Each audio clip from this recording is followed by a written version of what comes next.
ओम शांति। आज हमारी भट्टी का तपस्या का दिन है 99वां दिन। जिस मुरली का हम चिंतन करने वाले हैं वो है 3 अप्रैल 1983 की, और जिस मुरली पर आज टेस्ट होगा वो मुरली है 5 अप्रैल 1983 की। ये दोनों मुरलियां रात को हमने पढ़ भी ली हैं एक बारी, और इनका सार भी सुन लिया है। तो आज भी घर जाकर के 1 घंटा हमको निकालना है पढ़ाई का। जब 108 दिन के नियम बताए थे तो उसमें से एक ये था ना कि 3 घंटे क्या करनी है, हमको पढ़ाई करनी है।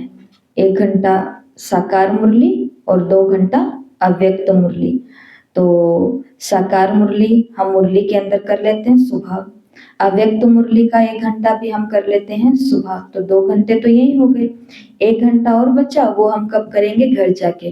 तो 24 घंटे में से 2 घंटे यहाँ के निकाले, बच गए कितने, 22 घंटे। 24 में से 2 निकाले तो बच गए टोटल 22 घंटे। इस 22 घंटे के अंदर हम नींद भी करेंगे, खाएंगे पिएंगे, सबको खिलाएंगे, घर की सफाई करेंगे, बाहर ऑफिस की ड्यूटी करेंगे, बहनें अपनी सेवाएं करेंगी, सेंटर को संभालेगी, सब कुछ करेंगे। लेकिन 1 घंटा हमको पढ़ाई के लिए जरूर निकालना है। वो अपन पर डिपेंड करता है कि अपने उसको टुकड़े टुकड़े में निकालेंगे कि 10 मिनट में मैं टेस्ट दे दूंगी, ये भी पढ़ाई के अंदर आ गया। तो टेस्ट देने के लिए पहले 5-10 मिनट मुरली को पढ़ना पड़ेगा। तो ऐसे करके अगर हम अपने मन के अंदर, बुद्धि के अंदर लक्ष्य रखेंगे कि 1 घंटा मेरे को पढ़ना है, तो उसके अंदर ये सब चीजें हो जाएंगी। ठीक है। तो घर जाकर के दोनों मुरलियां पढ़ेंगे और इस मुरली पर हम टेस्ट देंगे। ठीक है। तो आज की मुरली बहुत खास है। लास्ट में बाबा ने माताओं को याद किया है, क्योंकि कल जो मुरली हम लेने वाले हैं वो उसमें बाबा माताओं के ग्रुप से ही मिलने के लिए आए हैं। जैसे कल बाबा कुमारियों से मिलने के लिए आए थे भट्टी में, तो ये माताओं की भट्टी होगी। तो शिव प्राणों में हो, शिव श्वास श्वास में बसे, हृदय मंदिर में शिव ओंकार निराकार, सत्यम शिवम सुंदरम, नव सृष्टि की रचनाकार शिव शक्ति योगेश्वरी, तुम शिव शक्ति योगेश्वरी, सप्तरंगी राजेश्वरी, शिववंशी तपस्विनी, शिव शक्ति योगेश्वरी, तुम शिव शक्ति योगेश्वरी। हे आत्मा, तुम प्रचंड महाशक्ति, ताजधारी, तिलकधारी, निर्विकारी, क्रांतिकारी, ताजधारी, तिलकधारी, क्रांतिकारी, विश्व कल्याणी, ओजस्वी तुम, तेजस्वी तुम, राजयोग की तपस्वी तुम। हे आत्मा, तुम महाशक्ति, आधार तुम, अवतार तुम, झनकार तुम, अंगार तुम, हो योगी तुम, महायोगी तुम, हो आंधी में खामोशी तुम, नव सृष्टि के रचनाकार, क्रांतिवीर तुम, सखावीर तुम, महावीर तुम, शक्तिवीर तुम, महायज्ञ की आहुति तुम, महायज्ञ की दिव्य ज्योति, ओजस्वी तुम, तेजस्वी तुम, राजयोग के तपस्वी तुम, मर्यादा में पुरुषोत्तम तुम, अनुशासन में महानायक तुम, सदा विजयी वरदानी, इतिहास की अमर कहानी, सदा विजयी वरदानी, तुम इतिहास की अमर कहानी, ओजस्वी तुम, तेजस्वी तुम, हो राजयोग के तपस्वी तुम, सतरंगी राजेश्वरी, शिव शक्ति तपस्विनी, शिव शक्ति तपस्विनी, शिव शक्ति योगेश्वरी। कौन? मैं आत्मा सतरंगी हूँ, मैं आत्मा झनकार हूँ, मैं ही अंगार हूँ, मैं ही महावीर हूँ, मैं ही शक्तिवीर हूँ। तो ये इस भट्टी जब ये मधुबन में चली थी तो ये इस भट्टी का थीम सॉन्ग था। तो उसके ये लिरिक्स हैं जो आपको पढ़ करके सुनाए हैं। आज की मुरली में एक शब्द है, जिस एक ही शब्द के इर्द गिर्द पूरी मुरली घूम रही है, और वो एक शब्द है बेहद। वो एक शब्द है बेहद। मुरली की शुरुआत में बाबा ने कहा, आज बेहद का बाप, बेहद की स्थिति में स्थित रहने वाले, बेहद की बुद्धि, बेहद की वृत्ति, बेहद की दृष्टि, बेहद के सेवाधारी, ऐसे श्रेष्ठ बच्चों से साकार रूप में, साकार वतन में बेहद के स्थान पर मिलने के लिए आए हैं। ओम शांति भवन में मुरली चल रही है, तो बाबा कहाँ मिलने के लिए आए हैं? 3-4 हजार लोगों के उस हॉल में बेहद में मिलने के लिए आए हैं। कहाँ से आए हैं? बेहद से आए हैं। किसके पास आए हैं? जो बेहद की स्थिति में स्थित रहते हैं, जो बेहद की दृष्टि वाले हैं, बेहद की वृत्ति वाले हैं, बेहद के सेवाधारी हैं। ऐसे बच्चों से बाबा बेहद हॉल में, बेहद स्थान में मिलने आए हैं। सारे ज्ञान का व इस पढ़ाई की चारों सब्जेक्ट का मूल सार यही एक बात बेहद है। बेहद शब्द के स्वरूप में स्थित होना यही फर्स्ट और लास्ट पुरुषार्थ। मुरली का टाइटल भी यही है, प्रथम और अंतिम पुरुषार्थ। फर्स्ट और लास्ट पुरुषार्थ कौन सा है? कौन से शब्द का स्वरूप बन जाना? बेहद। बेहद। मुरली में बाबा ने कहा, सर्व हद के रिश्तों से परे फरिश्ता बनना, देह की हद से बेहद देही स्वरूप बनना। तो आदि और अंत, पुरुषार्थ और प्राप्ति, लक्षण और लक्ष्य, समृद्धि और समर्थि, हर स्वरूप में क्या रहा? बेहद रहा। अगर हम ब्रह्मा बाबा का जीवन देखें तो ब्रह्मा बाबा ने जब आदि की, यज्ञ की शुरुआत की तो हद से की या बेहद से की? समर्पण हद का नहीं था कि मुझे नई दुनिया बनानी है और आज से घर छोड़ रहा हूं क्योंकि एक नई संस्था खोलनी है। नहीं, बाबा ने क्या किया? बेहद। धन भी, माल मिल्कियत भी, जन भी, अपने स्वभाव संस्कार भी, सभी का क्या किया? त्याग किया। आदि में भी और अंत में भी ब्रह्मा बाबा के क्या देखा? जैसे आज की साकार मुरली में बाबा ने कहा कि लास्ट समय तक भी ब्रह्मा बाबा क्या कर रहे थे? मुरली कर रहे थे, सेवा कर रहे थे, है ना? तो आदि भी बेहद का रहा, अंत भी बेहद का रहा, लक्षण भी बेहद के रहे, लक्ष्य भी बेहद का रहा, पुरुषार्थ भी बेहद का, तो प्राप्ति सत्युग बेहद की, समृद्धियां भी बेहद की, और फिर उसकी समर्थी सफलता भी बेहद की। आदि से लेकर अंत तक किन किन प्रकार की हदें पार कर चुके हो वह करनी है। इस लिस्ट को तो अच्छी तरह से जानते हो। जब सर्व हदों से पार बेहद स्वरूप में, ध्यान से सुना, जब सर्व हदों से पार, अभी भी हम मुरली क्लास में बैठे हैं तो भी हमारी बुद्धि में क्या है? हद है। कभी कभी, हमेशा नहीं कह रहे हैं, मुरली में है, इस माहौल में है, तो भी बुद्धि कहाँ है? हद में है। घर में अगला काम जाके क्या करना है?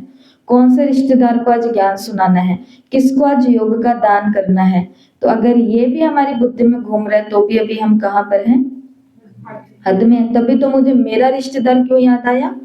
उस पड़ोसी के घर के अंदर जो बीमार पड़ा है वो मुझे क्यों नहीं याद आया? राइट या रॉन्ग? राइट। इसलिए आज की मुरली में बाबा ने क्या कहा? जब सर्व हदों से पार बेहद स्वरूप में, बेहद घर, बेहद के सेवाधारी, सर्व हदों से ऊपर विजय प्राप्त करने वाले विजयी रत्न बन जाते हो, तब ही अंतिम कर्मातीत स्वरूप का अनुभव कर सकते हो। ये कर्मातीत शब्द, अव्यक्त शब्द, फरिश्ता शब्द, फाइनल स्टेज, ये सभी शब्द एक एक शब्द के ही हैं, लेकिन इनकी प्राप्ति के लिए क्या त्यागना पड़ेगा? सर्व हदों को पार करना पड़ेगा। मुरली में आगे चलते हैं। बाबा ने कहा हदें तो होती है अनेक और बेहद होता है एक। इस संसार के अंदर दो ही चीजें हैं जो इंसान को चाहिए, एक है व्यक्ति और एक है वस्तु। जैसे खाने की वस्तु, पहनने की वस्तु, पास रखने की वस्तु, या ये जो स्थान बने हुए हैं यहाँ पर हमारे, जैसे डॉक्टर के पास हम किस लिए जाते हैं? डॉक्टर के लिए जाते हैं क्या? डॉक्टर के पास कुछ वस्तु है वो लेने के लिए जाते हैं, जैसे कि इंजेक्शन, जैसे कि दवाई, जैसे कि राय। तो दुनिया में क्या है? एक तो व्यक्ति है और दूसरे वस्तुएं हैं। लेकिन यहाँ पर कितनी सारी हदें हैं, मतलब वस्तु भी अनेक है, व्यक्ति भी अनेक है, लेकिन शिव बाबा क्या है? एक ही है। एक में ही सारा का सारा व्यक्ति आ जाते हैं। पत्नी भी वही है, पति भी वही है, माँ भी वही है, बाप भी वही है, भाई भी वही है, दोस्त भी वही है, सब कुछ वो एक ही है। और वस्तु भी सारी किस में आ जाती है? उसी में आ जाती है। गाड़ी चाहिए बाबा, गाड़ी चाहिए। शांति चाहिए तो बाबा शांति चाहिए। वो रिश्ता अच्छा चाहिए तो बाबा वो रिश्ता अच्छा चाहिए। पुरुषार्थ में बाबा ये सेवा के लिए ये चीज चाहिए तो ये बाबा से चाहिए। तो हद अनेक है और बेहद एक है। अनेक प्रकार की हदें अर्थात अनेक मेरा मेरा, एक मेरा बाबा दूसरा न कोई। इस बेहद के मेरे में अनेक मेरा समा जाता है। विस्तार सार स्वरूप में आ जाता है। विस्तार मुश्किल होता है या सार मुश्किल होता है? विस्तार मुश्किल। विस्तार। तो आदि और अंत का पाठ क्या हुआ? बेहद। इसी अंतिम मंजिल तक कहाँ तक पहुंचे इसको चेक करना। हद की लिस्ट सामने देखो, कहाँ तक पार किया। लिस्ट का वर्णन करने की तो आवश्यकता नहीं है। सबके पास कितनी बार की सुनी हुई ये लिस्ट कॉपियों में बहुत नोट है। सबके पास ज्यादा से ज्यादा माल डायरियों का और कॉपियों का ही होगा। ब्राह्मणों के पास क्या है? बहुत सारी कॉपियां और डायरियां भरी हुई है। किससे? बाबा की इन हद की लिस्ट से। जानते तो सभी हो, वर्णन भी बहुत अच्छा कर सकते हो, ज्ञान भी है, ज्ञान भी हो, वक्ता भी हो, बाकी क्या रहा? बाप दादा भी सभी टीचर्स अथवा स्टूडेंट सबके भाषण सुनते हैं। बाप दादा के पास वीडियो नहीं है क्या? अब बताओ, बाबा के पास जो वीडियो वो तो डिलीट और नहीं हो सकती। यहाँ पर जो डिलीट है, कोई कहे कि आपने उस भाषण में ये बात कही थी, हाँ हम एडिट कर दें या कुछ भी कर दें, उसको काट ही दें, वहां से उसको हटा ही दें, उसको डिलीट ही कर दें, उसको कुछ भी कर दें, तो फिर उसको कहें कि बताओ कहाँ बताया मैंने, ये है ही नहीं। तो ये हो सकता है। लेकिन भगवान के आगे जो भाषण किया हमने कि हद हद की बाबा ये चीजें होती है और मुझे हद से बाहर अब बेहद का बनना है, दूसरों को भी यही हम सुनाते हैं कराते हैं। तो बाबा ने कहा क्या मेरे पास ये वीडियो नहीं है क्या? एक माता जो खुद बीमारी से जूझ रही है, योग ही नहीं लगाती, बीमार हूं बीमार हूं बीमार हूं बस यही कहती है, लेकिन उसके सामने दूसरी माता आ जाती है जो कि बीमार है, उससे थोड़ा कम, उसके आगे वो कौन सा प्रवचन करेगी? शिव बाबा है डॉक्टर, और तब कहती हूँ रोज सेंटर जाया करो। क्यों नहीं जाते? मेरे साथ चला करो योग में, क्यों नहीं चलते? नहीं सुनना आपको ज्ञान, मत सुनो, नहीं करना कोर्स, मत करो। अरे कम से कम मेरे साथ नुमा शाह में तो चला करो, बाबा के आगे बैठा करो, बाबा सब ठीक कर देगा। और ये ना घर की फालतू बातों में टेंशन मत लिया करो, ये जो करे उनको करने दिया करो। देखो टेंशन ले लेकर के तुमने अपना शरीर क्या कर लिया? बीमार कर लिया। और रोज है ना खाने से पहले 3 मिनट अपनी थाली को चार्ज किया करो, भोजन को। और पानी सीधा मत पिया करो, पानी को भी क्या किया करो? 7 बारी चार्ज किया करो। आई समझ में? फिर देखना कि मेरी बहन तू रोग मुक्त होती है कि नहीं होती है, मेरे से लिखवा ले। हमारा बाबा तो ऐसे कहता है भाई, हमारा बाबा ऐसे कहता है। ये वीडियो सारी किसके पास है प्यारे? बाबा के पास है। और फिर यही माता बाबा के सामने बैठती है रोते रोते कि बाबा जब से मैं आपकी बनी हूं तब से ये बीमारी और नहीं हट रही, कुछ सही नहीं हो रहा। ऊपर से बाबा इन घर वालों ने भी दुखी करके रखा है कि तो जब से ओम शांति में जाने लगे तो और बीमार होने लग गई, ज्यादा गुस्सा करने लग गई, ज्यादा तो टेंशन लेने लग गई। बाबा के पास हमारी वो वीडियो नहीं है क्या? अभी अभी ताजा ताजा क्या प्रवचन करके आई थी ये माता, मैं जगत माता हूँ, मैं हूँ जगत माता, मेरे अंदर से तुमको अष्टभुजाधारी दुर्गा नहीं दिखाई दे रही? और वही दुर्गा माता कहाँ बैठी है प्यारे? दुर्गुणों को खत्म करने वाले शिव बाबा के आगे बैठी है और जार जार रो रही है। बाबा के पास सारी वीडियो है। इसके लिए हमारी मेरी मम्मा, ये भी अच्छा है, इसलिए हमारी मम्मा क्या कहती थी कि जो मम्मा अपने शरीर पर प्रैक्टिस करती थी वो मम्मा औरों को भी प्रैक्टिस वही बताती थी। ये भी एक बहुत अच्छा गुण है जो हमें धीरे धीरे बाबा से और मीठी मम्मा से सीखना है। तो इन हद की बातों से थोड़ा बाहर निकलना है। ये बात हमने क्यों करी? क्योंकि बाप दादा के पास वीडियो नहीं है क्या, ऐसा बाबा ने कहा। बाबा ने सब देखा है कि हद की लिस्ट निकालो, सब अपनी कॉपी और डायरियां भर करके रखते हैं। ये बाबा ने वीडियो में देखा हुआ है। मतलब यूं हो गया कि जब हम किसी को बहुत ऊंचा ज्ञान देते हैं और हम है नहीं, तो हम उसको बेवकूफ बना रहे हैं।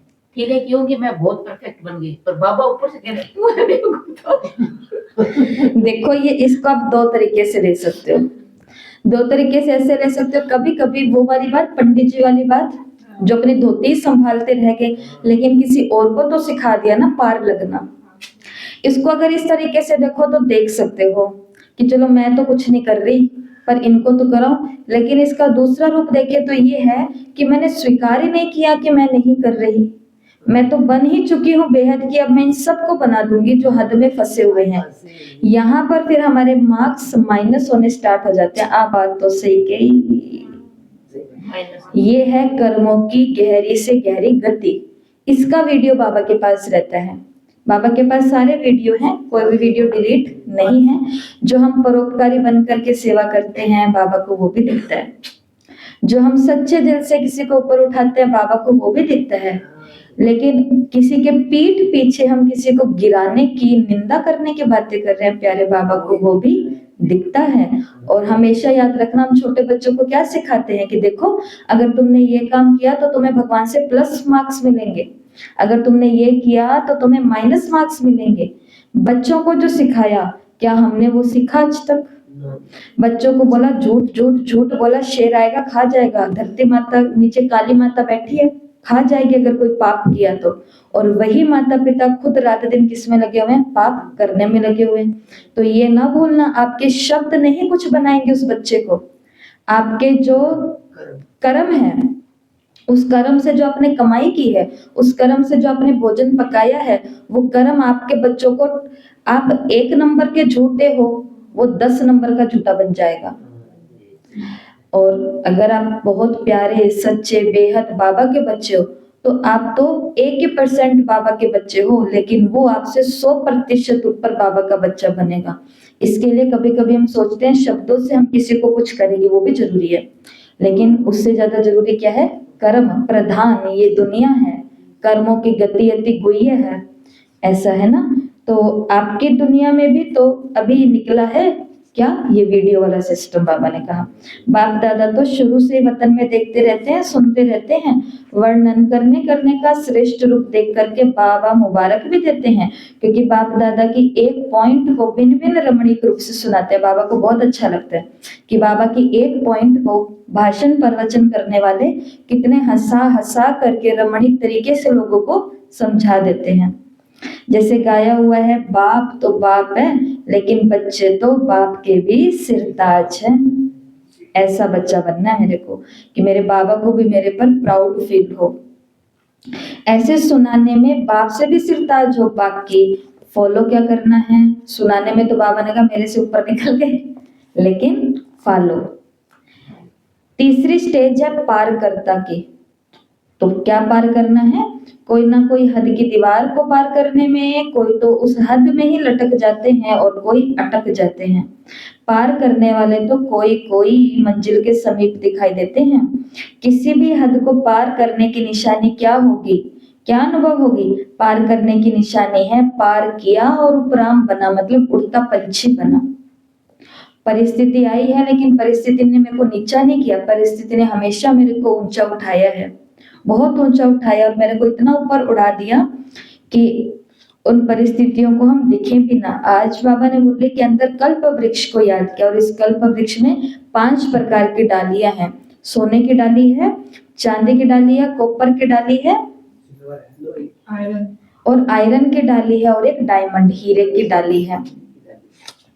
इस कल्प वृक्ष के अंदर ये सब 4 प्रकार की डालियां और 5वीं डाली सबसे ज्यादा आकर्षित करने वाली है।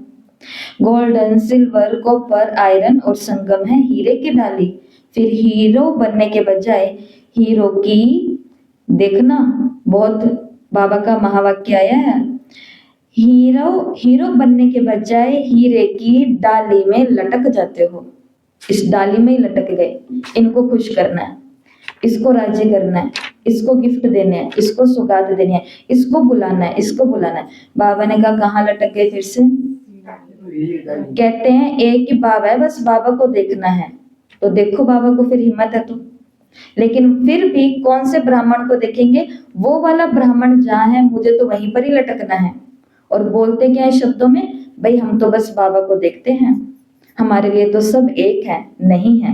बाबा के पास सारी वीडियो जा रही है कि तुम्हारे लिए एक होता, मैं ही होता, मैं ही दिखता, तो तुम ब्राह्मण ब्राह्मण की डालियों पर क्यों लटकते और क्यों ही किसी को लटकाते? बताओ। लटकाते हैं, इनविटेशन दे दे करके लटकाते हैं। कैसा लग रहा है सुनने में?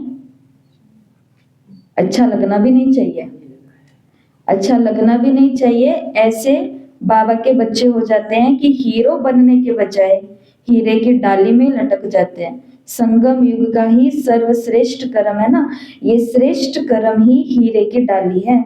अंडरलाइन करना, श्रेष्ठ कर्म ही हीरे की डाली है। चाहे संगम युगी कैसा भी श्रेष्ठ कर्म हो, लेकिन श्रेष्ठ कर्म भी बंधन में, श्रेष्ठ कर्म के भी बंधन में फंस गया, जिसको दूसरे शब्दों में आप सोने की जंजीरें कहते हो। चाहे डाली हीरे की है, जंजीर भी चाहे सोने की है, लेकिन बंधन तो बंधन है ना। इसलिए बाबा ने कहा कैसा पंछी बनो? आजाद पंछी, उड़ता पंछी, स्वतंत्र पंछी। और आज तो बाबा ने कौन सा शब्द की दिया है? पार करता। ये एक स्टेज है, कर्मातीत, पार करता, कि पार कर चुके हैं, सर्व बंधनों और हदों को पार किया है। आज विशेष संगठन गौपाल की माताओं का है। मुरली का दूसरा भाग शुरू हो रहा है। मुरली के पहले भाग में हम सभी ने कौन सा शब्द सुना और क्या सुना? बेहद का भाव, बेहद की स्थिति में रहने वाले, बेहद की कृति वृत्ति दृष्टि जो बेहद की रखते हैं, उनको बेहद में मिलने आए हैं और बेहद के स्थान, बेहद के स्थान पर आए हैं बाबा। और बाबा ने क्या बोला आगे? हदों को बाबा ने कहा पार करो। हदों की लिस्ट बाबा ने बताई है और आपने अपनी कॉपियां और डायरियां भरी भी हैं उस लिस्ट से। तो इन हदों को अब क्या करना है? पार करना है। कैसे पार करेंगे? युक्ति मुरली में आई है। हद है अनेक और बेहद है एक। उन सभी हदों को अगर पार करना है तो उसके लिए बस एक ही काम करना है कि उन हदों को मेरा बाबा बेहद में डाल दो। मुझे खुशी देगा ये रिश्ता जो नया आया है, नहीं ये इच्छा नहीं रखनी। ये नया बेबी जो आया है ये इच्छा नहीं रखनी। ये नया सेंटर जो मुझे मिला है ये इच्छा नहीं रखनी। ये आजकल जो नया जिज्ञासु आता है ये वो काम करेगा जो अभी तक वाले नहीं कर सके। ये क्या है? हद की इच्छा है। ये वो सेवा करने के लिए नहीं आया, वो शायद मुझे एक और नया लेसन सिखाने के लिए आया है, मुझे और ज्यादा कर्मातीत बनाने के लिए आया है, और वो शायद अपना ही भाग्य उदय करने के लिए आया। हम ऐसा क्यों सोचें कि मेरा कुछ करने के लिए आया है? मेरा सोचेंगे तो वो मेरा फिर कुछ और ही कर करके जाएगा। इसके लिए किसका करने के लिए आए हैं? जो करने आए हैं बाबा का ही करने के लिए आए हैं। तो बाबा अपने साथ कुछ होने देंगे? बुरा माड़ा ऊपर नीचे हलचल कुछ भी नहीं। विदेश की एक दीदी क्या बताती है कि जब भी कोई मुसीबत आती है ना, मैं बाबा के पीछे छिप जाती हूँ। अच्छी बात बता रही हूँ, याद रखना। वो बताती है अपने अनुभव में कि जब भी मेरे को कोई मुसीबत आती है, मुसीबत कहाँ नहीं आती, कल भी हमने बात की थी, हर जीवन मुश्किल का जीवन है, ज्ञान मार्ग भी अग्नि का जीवन है, ऐसा ही है। वो कहती कोई भी मुश्किल आती है तो मैं बाबा के पीछे छिप जाती हूँ। तो फिर सामने से पूछा कि बाबा के पीछे आप कैसे छिपते हो? तो बाबा के पीछे छिपने का मतलब है, मैं बाबा को कहती हूँ कि बाबा आप मेरे बड़े बाप हो, आप मेरे बड़े बाबा हो, आप मेरे आगे आ जाओ। सामने वाले को मैं नहीं दिखूं, सामने वाले को मेरा बड़ा बाबा दिखे। हमें केवल संकल्प करना है। सिद्ध किसको करना होता है? भगवान को करना होता है। एक बहन का इंटरव्यू था, उसने बोला कि दीदी मेरा इंटरव्यू है पर मेरे को बहुत ज्यादा घबराहट हो रही है। तो हमने उसको बोला कि अपने आगे बाबा को कर देना। इंटरव्यू लेने वाले को आप नहीं दिखोगे, सर्वशक्तिवान बाबा दिखेगा। वो हंसने लग गई। वो कहते कि बाबा कैसे दिख जाएंगे और बाबा को कैसे हम आगे करें और बाबा को क्या ही पता इंटरव्यू का और ये सब चीजें क्या है। तो उन लोगों को फिर समझाया भगवान कौन है, सकारात्मकता का सागर है, उसके पास एक भी नो नहीं हो सकता, नहीं कर सकता, नहीं रह सकता, ऐसे वाले ना वाले नकारात्मक कोई भी चीजें नहीं है। जब आप कहोगे कि बाबा मेरे आगे है अर्थात पॉजिटिविटी का सागर मेरे आगे है, तो रिजल्ट देने वाला जो है, इंटरव्यू लेने वाला जो है, उसको मेरे से क्या संकल्प आएंगे कि ये हमारी कंपनी में आएगा तो हमारी कंपनी का बहुत अच्छा कुछ हो जाएगा, क्योंकि पॉजिटिविटी का सागर उसके सामने है। लेकिन अपन अपने सामने बाबा को रखते नहीं है। मैं बहुत अच्छे से पढ़ के आई हूँ, मैं बहुत अच्छे से तैयारी करके आई हूँ, 10 लोगों ने जिन्होंने इंटरव्यू दिया उनसे पूछ के आई हूँ। नहीं, हाँ इसमें कोई शक की बात नहीं कि खुद को भी सारी तैयारी रखनी पड़ेगी, लेकिन अपने आगे फिर भी किसको रखना पड़ेगा, बाबा को रखना पड़ेगा। तो ऊपर से बाबा की टचिंग ऐसी होगी जिसको हम एकदम से कैच कर लेंगे, एकदम से, जैसे जिसको बोलते हैं ना ग्रैब कर लेना। यहाँ पर कोई चीज है, जैसे आप खो खो खेलते हैं या कुछ भी ऐसा खेल होता था, वो रुमाल रखने वाला, तो एकदम से उठाया और एकदम से भागा। तो अब जिसके अंदर पकड़ने की ताकत बहुत ज्यादा है तो वो जीत जाता है ऐसे खेलों में। तो बाबा तो ऊपर से दे रहा है आइडियाज, ऊर्जा, शक्ति, पावर, लेकिन पकड़ने वाले के अंदर मजबूती भी तो पूरी चाहिए ना, मजबूती चाहिए। तो बाबा ने कहा हद के मेरा को किस में बदल दो, बेहद में, मतलब मेरा बाबा में। मुझे कोई वस्तु, कोई वैभव कुछ नहीं चाहिए, हाँ जो आएगा उसको छोड़ूंगी नहीं, उसका भी भरपूर यज्ञ में यूज करूंगी और करवाऊंगी, लेकिन फिर भी मेरा संसार, मेरा हर व्यक्ति और मेरा हर वस्तु कौन है, शिव बाबा है। तीसरी बात बाबा ने इस पहले पहरा में जो कही वो है, बाबा ने कहा अब उस स्टेज पर आओ जहां पर आप पार करता बन जाओ, और पार करते करते आप उड़ता पंछी बन जाओगे।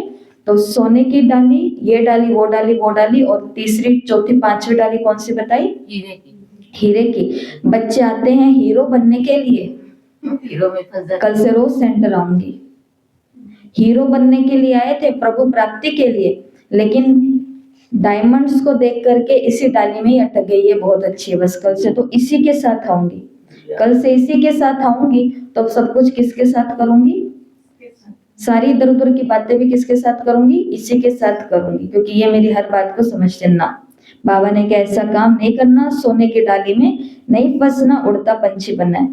ठीक है, तो इस मुरली से, इस अभी तक की बात से क्या काम करना है, मुरली में बेहद, ठीक है, बेहद शब्द शामिल करने वाली सभी शब्द और वाक्यों की सूची बनाएं। बहुत आसान है, जो शब्द आए हैं, बेहद सेवादारी, बेहद दृष्टि, बेहद वृत्ति, उन सभी शब्दों को लिखते जाना, और बेहद के वाक्यांश या वाक्य जहां जहां पर आए हैं उन सभी शॉर्ट वाक्यों को भी लिखते जाना। बहुत अच्छा काम है, मुरली आपके अंदर छप जाएगी, क्योंकि हमें भी बेहद में ही जाना है।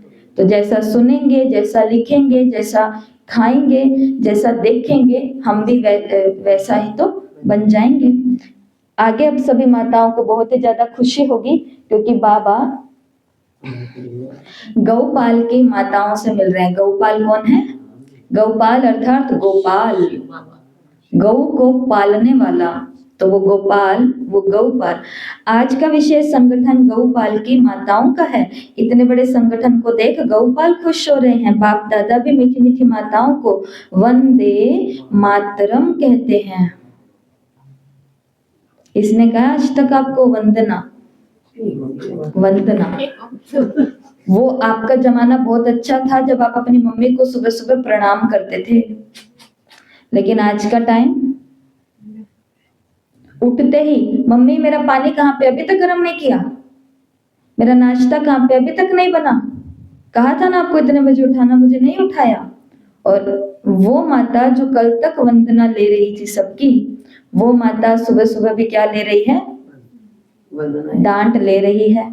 किनसे, उनसे जिनके लिए उन्होंने सब कुछ किया। उसकी पूर्ति करने के लिए, उस दुख की पुकार को सुनते हुए उस कमी को पूरा करने के लिए कौन आया है, बाबा आया है। ये संस्था विशेष क्यों है, मुरली के अंदर बाबा ने नवीनता की बात करी है, आ जाएगा आगे कहीं पर है, इसी में ही नेक्स्ट लाइन में ये है। यस, माता गुरु का सिलसिला स्थापन करना यही नवीनता है।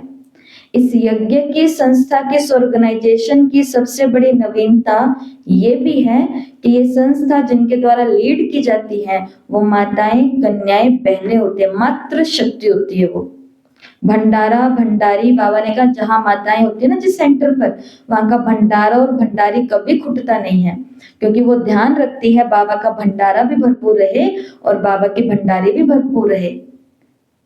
दूसरा, और इस संस्था की क्या क्या नवीनताएं हैं?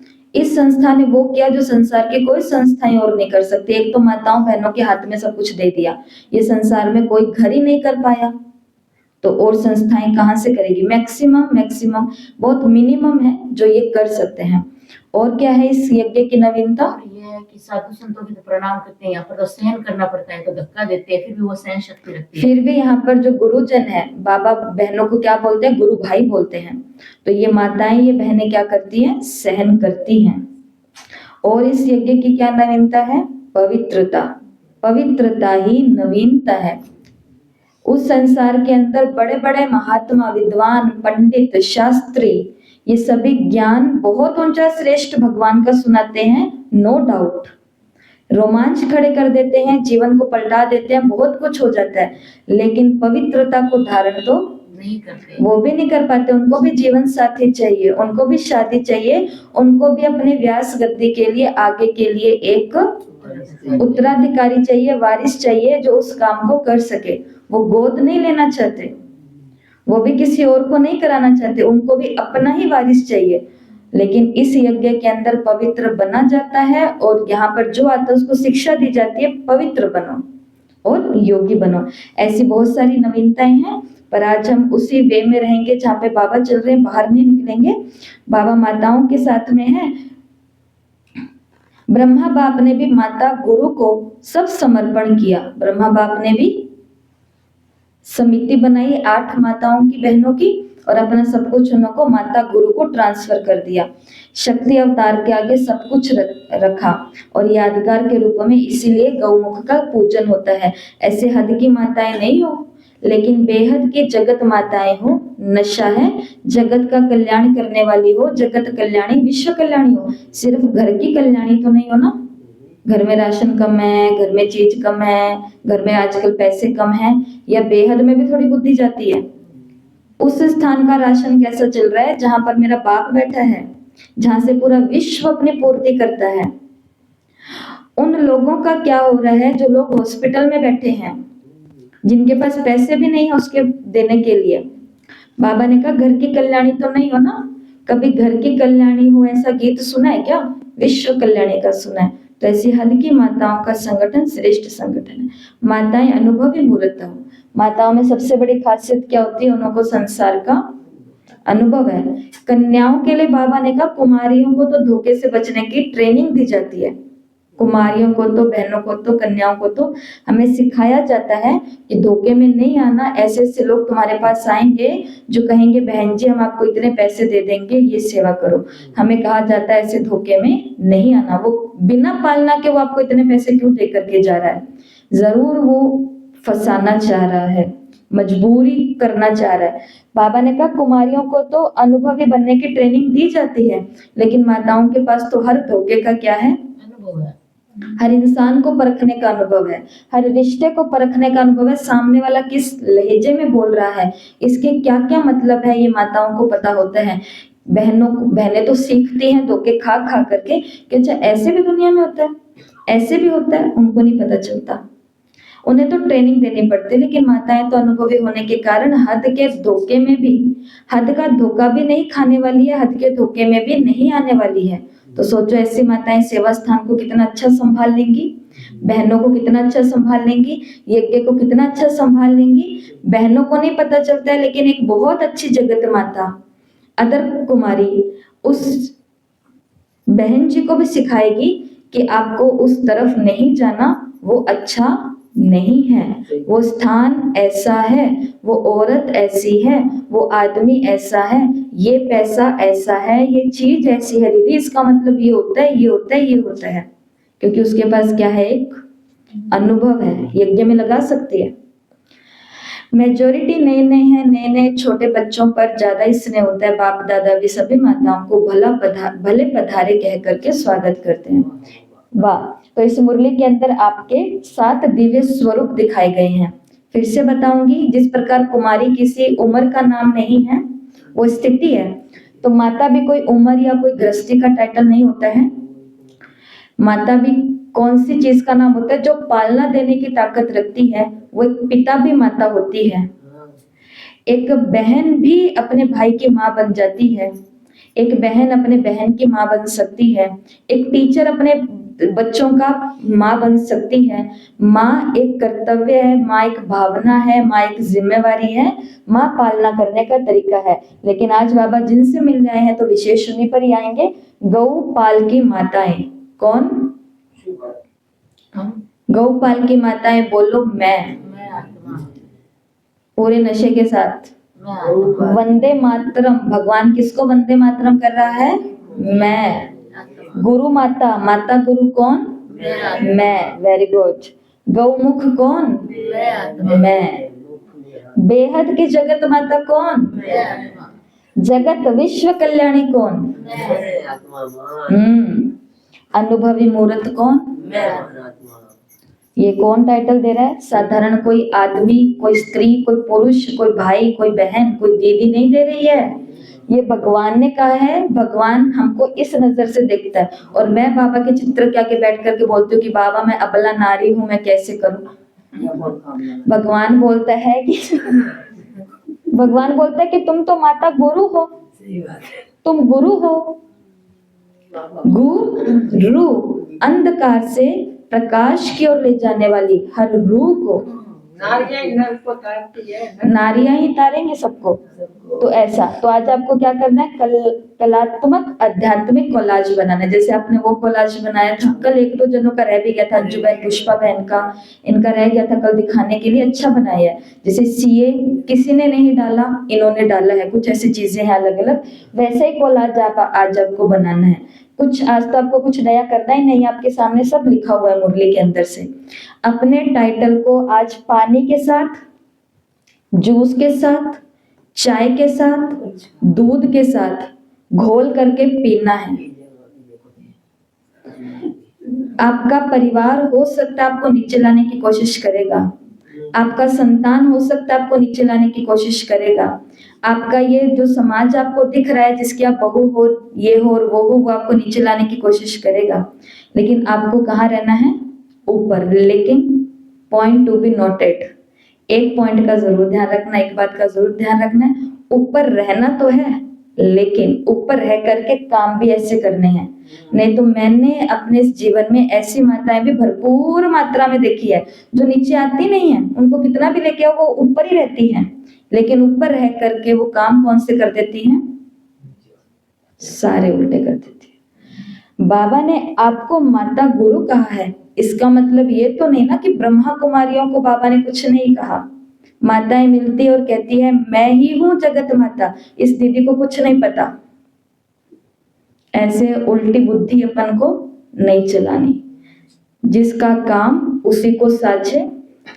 आपको भंडारा, भंडारी, विश्व कल्याणी, घर परिवार को स्वर्ग बनाना, अलौकिक जिम्मेवारियों को उठाना, बहुत सारी रिस्पॉन्सिबिलिटी बाबा ने दी है। मुझे ऊपर जाना है उन सभी कर्तव्यों को पूरा करने के लिए। आगे समझ में बात सारी की सारी? ये तो वो ब्रह्मा कुमारी दीदी सुनाती है जो ये टाइटल दे रही है। हाँ ऐसी तो बात है, बिल्कुल बहुत अच्छी बात है ये। तो आज क्या करना है? मातृत्व के साथ दिव्य, ये देखो कितना अच्छा शब्द है, दिव्य है ना, देवी बनाने वाला। तो इन स्वरूपों को जो दर्शाए ऐसा आपको, अब क्या कर सकते हो? बीच में फिर से शिव बाबा को रखना। अब सातों तरफ मतलब चारों तरफ ये सातों नाम लिख देना सुंदर सुंदर भाषा में, जितना सुंदर बना सकते हो। सातों तरफ इनसे जुड़ी हुई कोई भी कलाकृति बना सकते हो। जैसे माता गुरु के लिए कोई बुक बना सकते हो, गौमुख के लिए कुछ मुख से निकलता हुआ जल बना सकते हो, कुछ भी आप करना चाहो कर सकते हो। मधुबन के 7 स्थान बना करके वहां पर खुद को बिठाया हुआ दिखा सकते हो। यहाँ पर मैं गौमुख बैठी हूँ, यहाँ पर मैं माता बैठी हूँ, गुरु, यहाँ पर मैं विश्व कल्याणी बैठी हूँ शांति स्तंभ पर। जो भी आप करना चाहो वो सब कुछ इसमें कर सकते हो। तो आज की मुरली बहुत ही ज्यादा अच्छी है। तो हाँ, कल शक्तियों का था ना, 8 शक्तियों का था, चित्र वैसा ही, हाँ बिल्कुल। तो ये आपको मुरली पूरी पढ़ेंगे ना, इस मुरली को पूरा पढ़ लेना एक बारी, इस मुरली को पूरा पढ़ लेना, इसका टेस्ट दे देना। और कल और परसों तक ये भट्टी पूरे आसार है कंप्लीट हो जाएगी लगभग 101 दिन में। उसके बाद 1 सप्ताह बचेगा तैयारी करने के लिए, उतने में हम मधुबन में भी जाएंगे। कुछ आने के बाद भी तैयारी का टाइम रहेगा और थोड़े दिनों के बाद फिर इसका बड़ा पेपर होगा। उसके बाद अगली भट्टियों पर हम चलेंगे। बस 2 दिन में ये भट्टी कंप्लीट होने वाली है, ठीक है। ओम शांति। 1 मिनट साइलेंस में बैठेंगे सभी।